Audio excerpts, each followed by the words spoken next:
Aloha. I'm going to get this out of the way. I want a picture of everyone.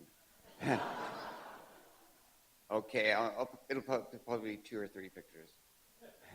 1, 2, 3. There we are. Got it. Okay.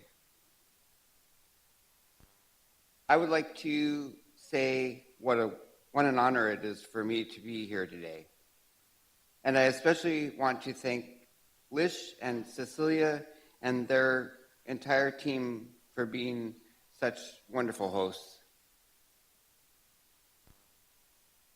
I had the opportunity to visit with the First Lady of Hawaii last night, and I realized what a depth of history which belongs to Hawaii. Many of us are so familiar with the beautiful beaches and surrounding waters that bring millions to the islands every year. But what many of us may not know is the rich history of those within the medical, scientific, and island communities who have worked on the front lines to enrich the health of millions. But I especially want to recognize those on the front lines of the HIV and AIDS pandemic today. And I realize that like so many, those before us had a choice, and you have had a choice. You have a choice. And it is inspiring to know that you have chosen to continue to fight the disease as from the very beginning, more than 30 years ago. And I too have a choice to continue to try and make a difference, to try and be a good leader in the effort to find a cure for AIDS. And every single person in this room has had a choice today. By being here today and at this conference, it is clear to me what choice you have made, not by your words, but by your actions. You have chosen the power of life, the power of love, the power of aloha, the power of curing this disease once and for all. People around the world come up to me and say that I represent hope. But I want to say to each and every one of you here today, even though you don't always receive the accolades that you should, without you, your dedication, and hard work in the trenches, there would be no hope. No hope for an AIDS-free world. So I believe when we look back at the history of this disease, we will look back at the launch of the Hawaii 2.0 Cure initiative as a shining example of hope. So on behalf of a grateful world, I thank you from the bottom of my heart. I would also like to take this opportunity to thank Dr. Garo Hutter. Garo, a young, brilliant, formerly long-haired rocker hematologist from Berlin that came up with the crazy idea for the first ever stem cell transplant that led to my cure and ultimately saved my life. It was late 2012 when I met up with Garo at a gene therapy conference in St. Louis at Washington University, and I asked him to be honest with me and tell me what my chances of survival were before my unique stem cell transplant. I started conservatively at 50%, then went down to 25% and finally arrived at 5%. Garo looked me in the eye and said he and his medical team felt I had only a 5% chance of survival. The power of hope. Since I came out as the Berlin patient 4 years ago, I used to feel like I had to read my speech because I was petrified that I would screw up and forget something important as it relates to my story. Last year, I decided to memorize my speech and my story. I figured no one knew my story as well as I did. But today, is not one of those days.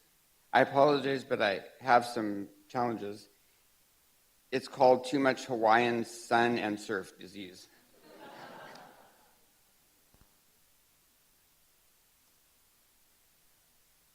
And it affects turning pages too. But please know that my words are from my heart. The story is really a tribute to the hundreds of people that have been in my life and have come into my life since I became the first person in the world cured of HIV. So here it is. Here is my story in 5 minutes or less, which will be kind of hard since it spans almost 17 years when I was diagnosed with HIV in 1995. So here we go. My journey in 5 minutes or less. I was born in Seattle, Washington. I'm an only child. My father left us when I was an infant. I never met him. I was attending school in Berlin in 1985 when I tested positive for HIV.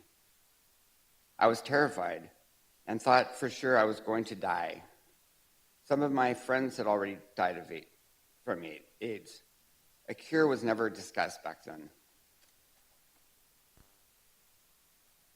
I was prescribed only AZT. Then the protease-enriched drug cocktail was realized. The next 11 years were pretty uneventful. It wasn't until 2006, while living in Berlin, that I was diagnosed with acute myeloid leukemia. This was bad news. A young hematologist, Dr. Gerhüter, started me on chemotherapy the very next day. I developed pneumonia early on. I had to stop my third round of chemo halfway through when I developed a sepsis infection. Tubes were placed into my heart. I should have died. I was released from the hospital and my leukemia appeared to be in remission. Yeehaw! I took a vacation to Italy, doctor's orders.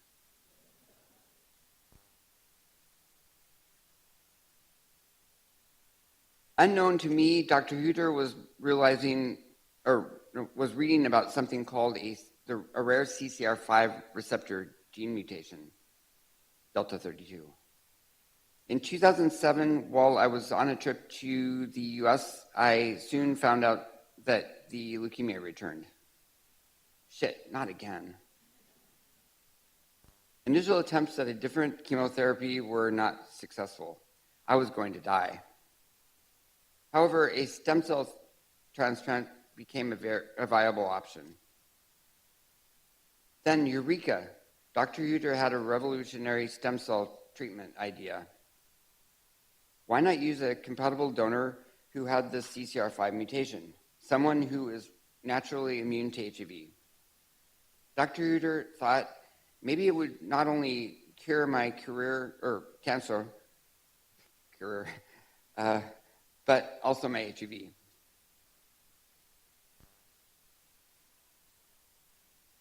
I often wear glasses when I'm reading, so bear with me.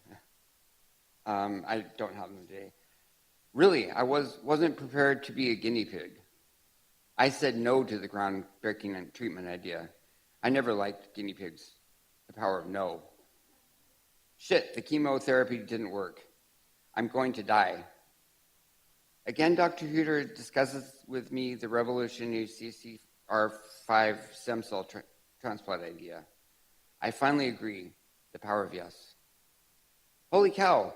Dr. Huter finds a compatible CCR5 delta 32 negative donor. I undergo total body irradiation to wipe out my body's entire immune system. I tell Dr. Huter that my boyfriend wants me to stop taking HIV meds before the stem cell transplant. He had the idea that somehow the ARVs would affect the growth of the stem cells, which I've been told is not true, but oh well. He's a massage therapist, and he thinks he knows everything about medicine. It's not true.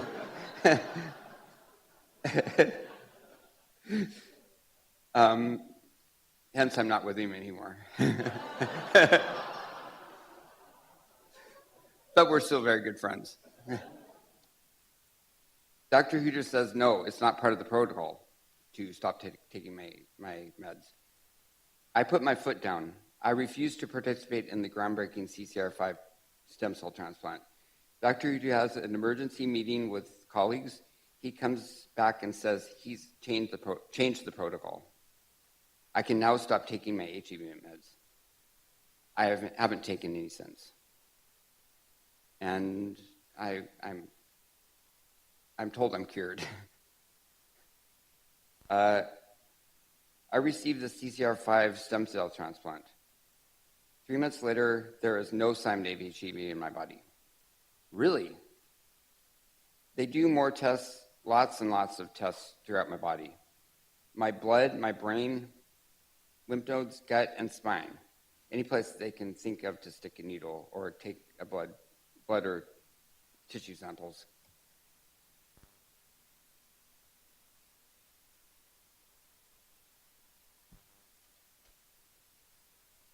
I'm cured. No one in the scientific community believes it, including the New England Journal of Medicine, including me. The Wall Street Journal writes an article about a strange Berlin patient that has been cured of HIV. Then the New York Times writes an article. Then finally, the New England Journal of Medicine finally agrees to publish Dr. Huter's report on the mysterious Berlin patient. They announced to the world that, in fact, the Berlin patient is cured of HIV. But wait, no one knows that I am the Berlin patient. My T cell counts increase. I thrive. I go to the gym. I used to have the wasting syndrome, but without HIV in my body, I developed muscles. I was looking good. I was feeling good.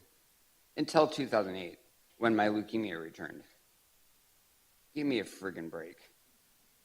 But hey, my HIV did not return. I undergo a second stem cell transplant from the same CCR5 donor. Thank God I have a really nice donor.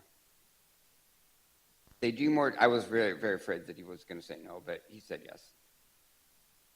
They do more tests, and in the process, accidentally leave an air bubble in my brain. I go completely paralyzed. I'm delirious. I'm scared. I'm in and out of the hospital for more than a year. I lose my eyesight. I have to learn to walk again.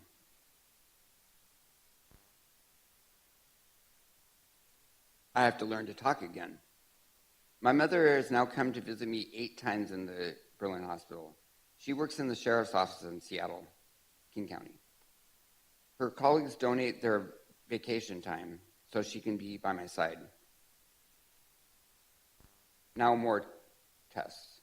There is still no HIV in my system. Hey, I'm still cured.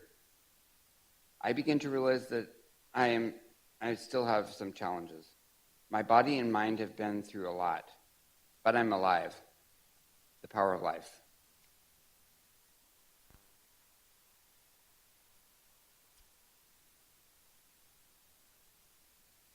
I am the first person in the world cured of HIV, but I know in my heart that I will not be the last. But then I decided to come out as the Berlin patient in a German magazine called Stern. It's Star in translation. It wasn't until I looked at the bigger picture that I realized that I needed to do more than just tell my story. And that is why, just a few blocks away from this very spot during the,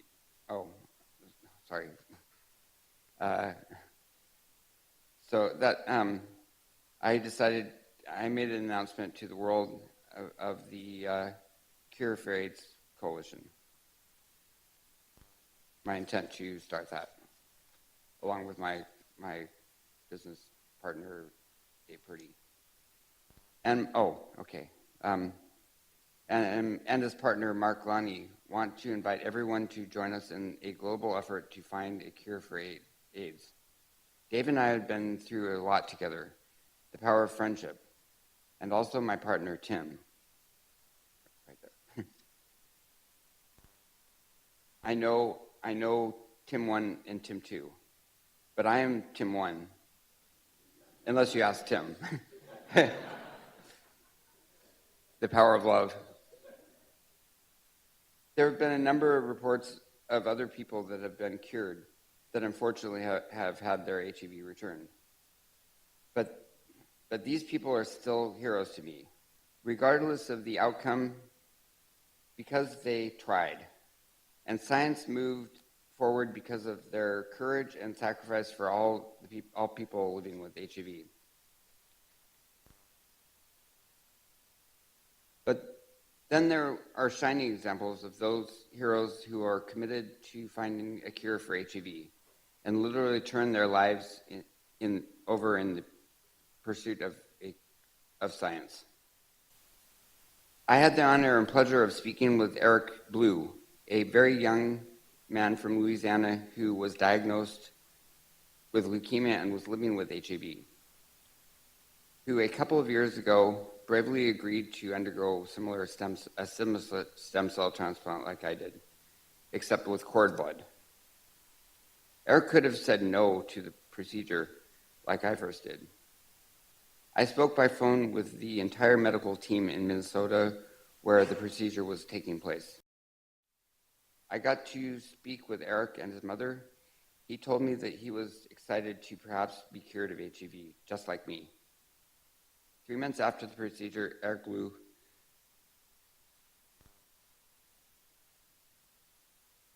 sorry, 12 years old, passed away. His body fought so hard, but it appears his immune system eventually rejected the stem cells. Eric Blue is my hero.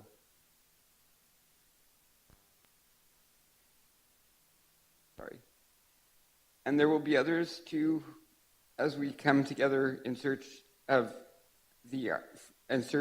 for the arguably the holiest of grails, a cure for HIV. A cure for the millions worldwide living with this dreaded disease, as well as the millions that are currently undiagnosed. I believe when you look at my cure, you are really taking a glimpse into the almost 35 years history of this pandemic. The hopes, the dreams, the defeats, and the victories.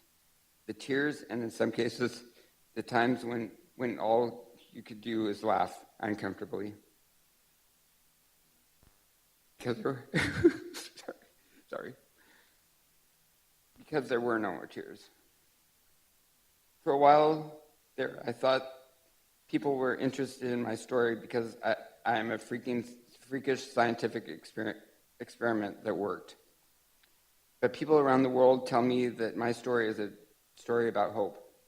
I strongly believe that together we can turn hope into action, which will then lead to a cure. But we have to work together.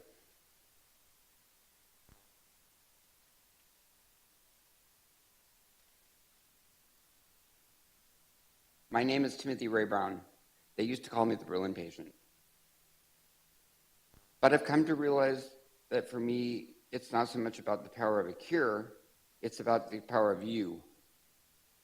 Without you, there will be no cure. I promise you here today that I will continue to dedicate my body, mind, and soul to find a cure for AIDS. I will not let you down. Thank you.